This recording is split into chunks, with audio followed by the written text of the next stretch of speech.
नमस्कार मेरे प्रिय छात्रों, पुनः एक बार आप सभी का प्रथम वर्ष पीयूसी के ऑनलाइन कक्षा में मैं डॉक्टर सूरज लोकापुर, प्रवक्ता, हिंदी विभाग, गोगटे उपाधि पूर्व वाणिज्य महाविद्यालय बेलगावी की ओर से स्वागत करता हूं। तो छात्रों, जैसे कि हमने युवाओं से स्वामी विवेकानंद जी के विचारधाराओं से प्रेरित संपृक्त पाठ को आरंभ किया है, उसी के सिलसिले में पिछली कक्षा तक हमने यह देखा कि विवेकानंद जी का विश्वास किस प्रकार युवाओं पर है, विवेकानंद जी की आस्था देश की प्रगति और उन्नति के संदर्भ में युवाओं के माध्यम से ही उन्नति प्रगति संभव है, इस पर वो अपना दृढ़ विश्वास प्रकट करते हैं। इस बारे में हमने जानकारी प्राप्त की है। अब उसी सिलसिले में आगे बढ़ते हुए हम आज स्वदेश भक्ति तथा व्यक्ति के कर्तव्य परायण होने में उसकी जो इच्छा शक्ति है उसके बारे में वो अपने विचार प्रकट करते हैं, उसका विवरण आज हम लेंगे।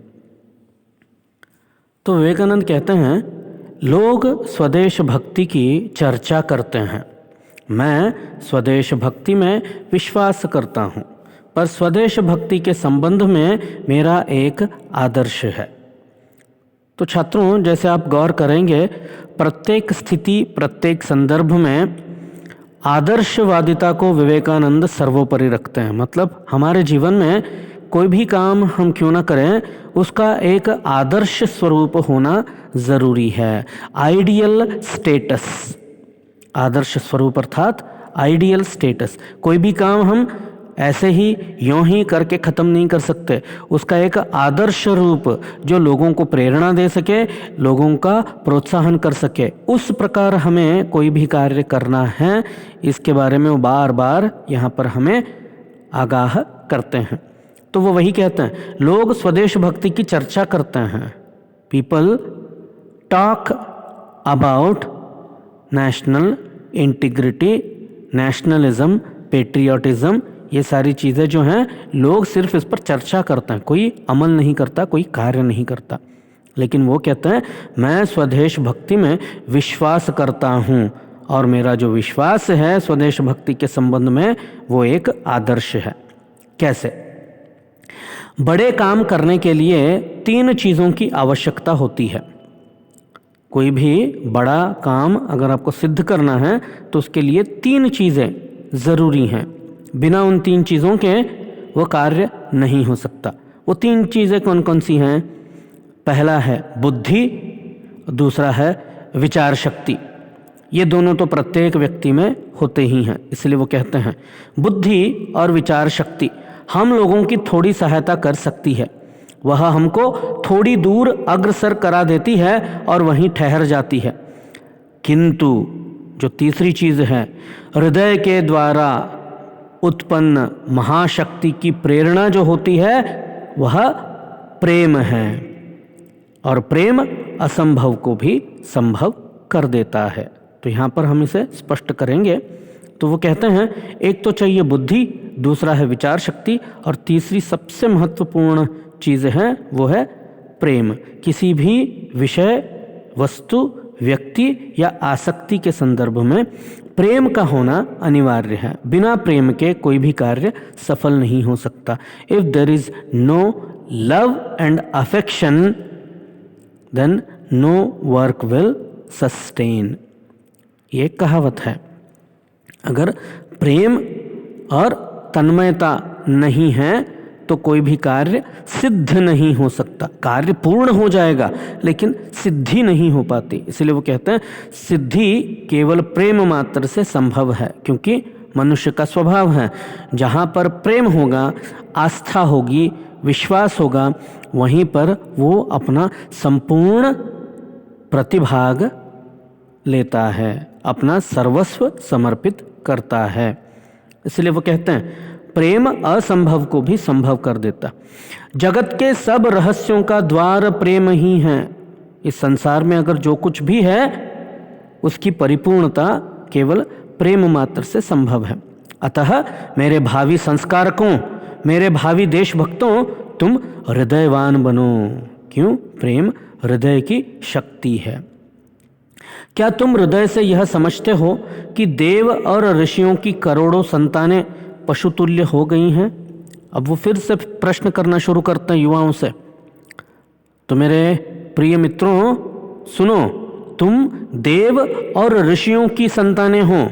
क्या तुम पाशविक हो, पशुतुल्य हो? हम भगवानों की संतान हैं। इसको थोड़ा स्पष्ट करना कठिन है, फिर भी हम एक उदाहरण लेकर करते हैं। जैसे कि प्रत्येक व्यक्ति का एक कुल देव होता है। हमारा एक कुल है और कुल का एक निर्णायक देव है, भगवान होता है, तो हम उसी भगवान की संतान माने जाते हैं। अब दूसरा अगर हम देखते हैं तो प्रत्येक कुल का एक गोत्र होता है। गोत्र अर्थात गोत्र को अंग्रेजी में लिनेज कहा जाता है। मतलब हमारे जो पूर्वज थे, पूर्वज कैसे थे? ऋषि थे, मुनि थे, श्रेष्ठ संत परमात्मा थे। तो उनके ही लिनेज में, उनके ही गोत्र में हमारा भी पुनर्जन्म होता आया है। तो क्या हम भगवान जो हमारा कुल का नेता है, कुल का पुरोधा है, और जो ऋषि मुनि हमारे कुल के निर्णायक हैं, उनकी संतानें, क्या हम पाशविक हैं? हम पशुतुल्य हैं? क्या हमारा जीवन और स्वभाव पशुओं जैसा बन चुका है? ये प्रश्न है। दूसरा प्रश्न वो पूछते हैं, क्या हृदय में तुमने कभी अनुभव किया है कि करोड़ों आदमी आज भूखे मर रहे हैं और वे कई शताब्दियों से इस भांति भूखे मरते आ रहे हैं? क्या कभी तुम्हें महसूस हुआ हृदय से कि लोगों की भूख, गरीबी, उनकी असहायता, निस्सहायता, इसको कभी तुमने महसूस किया है? क्या तुम समझते हो कि अज्ञान के काले बादल ने सारे भारत को आच्छन्न कर लिया है? क्या तुम मानते हो कि इस अज्ञान के काले बादल ने, मतलब हम कितने भी ज्ञानी क्यों ना हो, पढ़े लिखे क्यों ना हो, लेकिन ज्ञान परिपूर्ण हमारे पास नहीं है। तो क्या इस काले बादल रूपी अज्ञानता के काले बादल ने हमारे ज्ञान को ढक दिया है? क्या तुम यह सब समझकर कभी अस्थिर हुए हो? क्या तुम ये सब कुछ समझने के बाद भी मन से अस्थिर हुए हो, मचल उठे हो कि मैं कुछ करना चाहता हूँ अपने लोगों के लिए, अपने समाज के लिए, अपने देश के लिए? क्या कभी ऐसी भावना आई है? क्या तुम कभी इससे अनिद्रित हुए हो? क्या लोगों की तड़प, लोगों के दुख के कारण क्या तुम्हारी कभी नींद उड़ी है? क्या कभी यह भावना तुम्हारे रक्त में मिलकर तुम्हारी धमनियों में बही है? क्या वह तुम्हारे हृदय के कंपन स्पंदन से कभी मिली है? क्या उसने कभी तुम्हें पागल बनाया है? क्या कभी तुम्हें निर्धनता और नाश का ध्यान आया है? क्या तुम अपने नाम, यश, संपत्ति, यहाँ तक कि अपने शरीर को भी भूल गए हो? क्या तुम ऐसे हो गए हो? तो क्या तुम्हारा जीवन दूसरों के प्रति इतना संवेदनशील है? दूसरों के प्रति क्या तुम सोचते हो? उसके प्रति कभी कोई काम करने की कोशिश की है? ये सारे सवाल हैं और उसके जवाब में विवेकानंद स्वयं कहते हैं, यदि इतना सब कुछ तुम्हारे साथ हुआ है, तुम इतने जागृत हुए हो, तो जानो कि तुमने स्वदेश भक्ति की प्रथम सीढ़ी पर पैर रखा है। अगर तुम्हारे स्वभाव में, तुम्हारे मन मस्तिष्क में अगर लोगों के प्रति, देश के प्रति, लोगों के दुखों के प्रति, अपने कर्तव्यों के प्रति अगर जागृति उत्पन्न हुई है, तो तुमने स्वदेश भक्ति रूपी मार्ग का पहला पायदान, पहली सीढ़ी तुमने पार की है। इसका यही मतलब है। अगर ऐसा नहीं है तो तुम जो भी देशभक्ति की बात करते हो, अगस्त 15, जनवरी 26, गांधी जयंती पे, वो जो हम व्हाट्सएप पे, फेसबुक पे मैसेजेस डालते हैं ना, 365 दिन में सिर्फ 3 दिन हमें देशभक्ति याद आती है, तो वो केवल चर्चा मात्र है, वो केवल बातचीत है, वो कर्तव्य पारायणता नहीं है। इसका उदाहरण विवेकानंद देते हैं।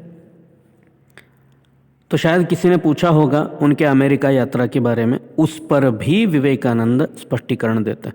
जैसा तुम में से अधिक लोग जानते हैं, मैं धार्मिक महासभा के लिए अमेरिका गया था।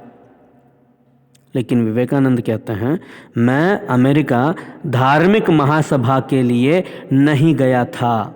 फिर क्यों गए थे? किंतु देश के जनसाधारण की दुर्दशा के प्रतिकार करने का भूत मुझ में, मेरी आत्मा में घुस गया था। मैं उस धार्मिक सभा में इसलिए गया था क्योंकि मेरे लोगों का दुख, मेरे लोगों का दारिद्र्य, मेरे लोगों के साथ हो रहे अत्याचार अन्याय को मैं विश्व पटल पर दर्शाना चाहता था। लोगों में ये जागृति लाना चाहता था कि हम भी मनुष्य हैं, हमारे साथ ये दुर्व्यवहार तुम लोग क्यों करते हो। मुझ में ये भूत सवार था, मैं अपने लोगों के लिए कुछ करना चाहता था और मुझे तब मौका मिला, उस मौके का मैंने उपयोग किया। मैं अनेक वर्ष तक समग्र भारत में घूमता रहा, पर अपने देशवासियों के लिए कार्य करने का मुझे कोई अवसर ही नहीं मिला। इसीलिए मैं अमेरिका गया। जब मुझे मौका मिला मैं अमेरिका गया। तुमसे अधिकांश जो मुझे उस समय जानते थे इस बात को अवश्य जानते हैं। तो तुम में से जो मुझे जानते हैं, जिनका मेरे साथ संपर्क आया हुआ है, वो लोग अवश्य ये जानते हैं कि मैं अमेरिका क्यों गया था।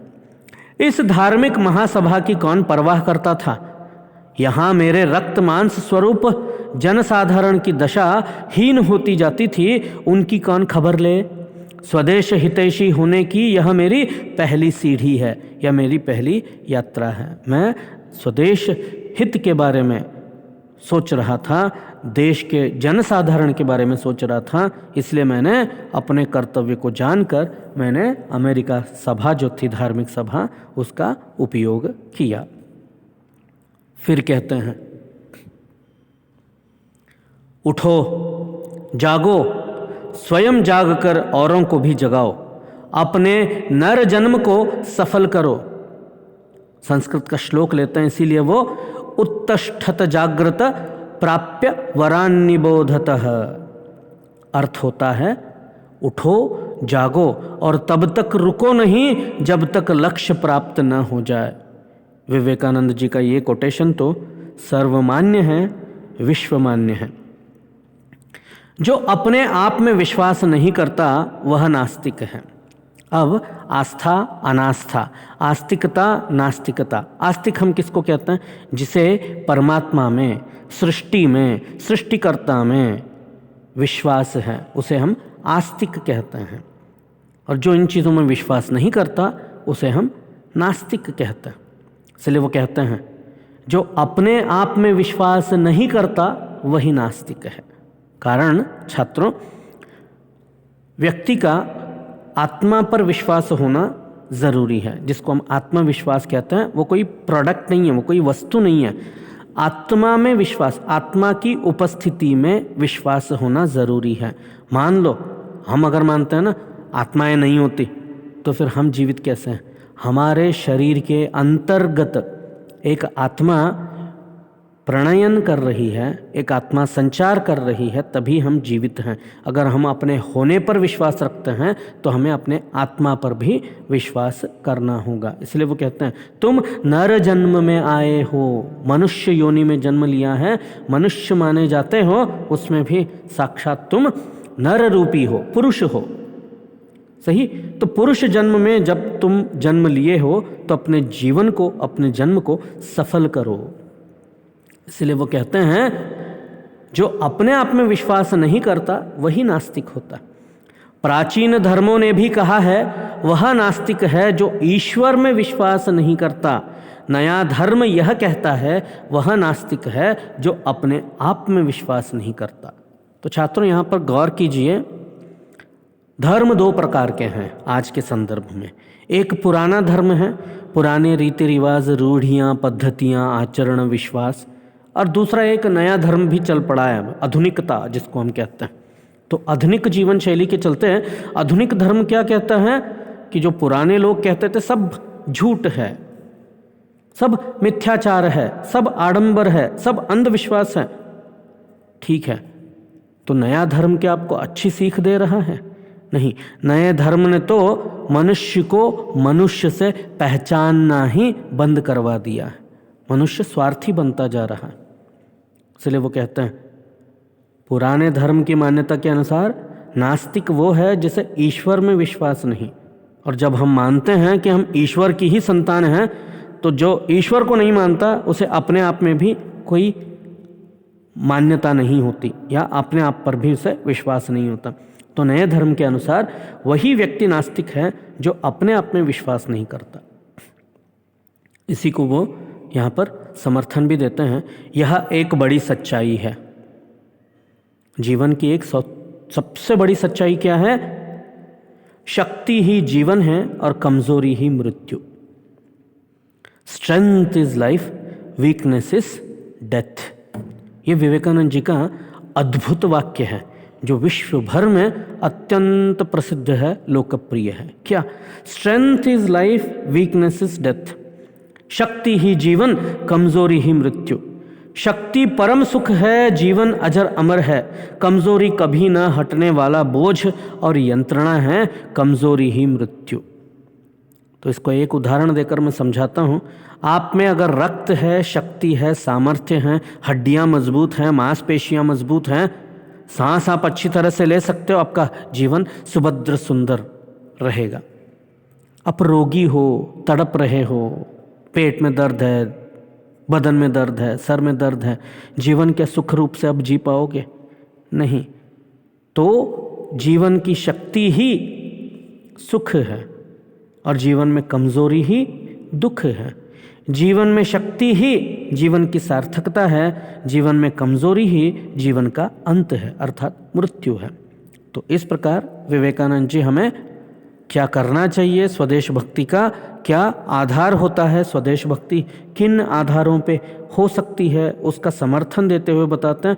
फिर कहते हैं अपने कर्तव्य के लिए हमें सतत प्रयत्न करते रहना है, कभी रुकना नहीं है, कभी थकना नहीं है, कभी सोना नहीं है, हमेशा उठना है, जागृत रहना और आगे बढ़ते रहना है। और साथ ही जीवन को सुदृढ़ बनाने के लिए हमें शक्ति संपन्न होना ज़रूरी है, क्योंकि कमज़ोर व्यक्ति की ही मृत्यु निश्चित रहती है। इन बातों को वो बताते हैं। आज की कक्षा के लिए यहीं तक। धन्यवाद। अगली कक्षा में हम उनके धर्म एवं संस्कृति को लेकर विवेकानंद जी के क्या विचार थे और धर्म और संस्कृति भारत के मूल आधार स्तंभ कैसे हैं, इस पर भी वो थोड़ी चर्चा करते हैं, ताकि युवकों को उसका भी ज्ञान रहना ज़रूरी है। तो इस पर हम चर्चा करेंगे अगली क्लास में। तब तक के लिए धन्यवाद।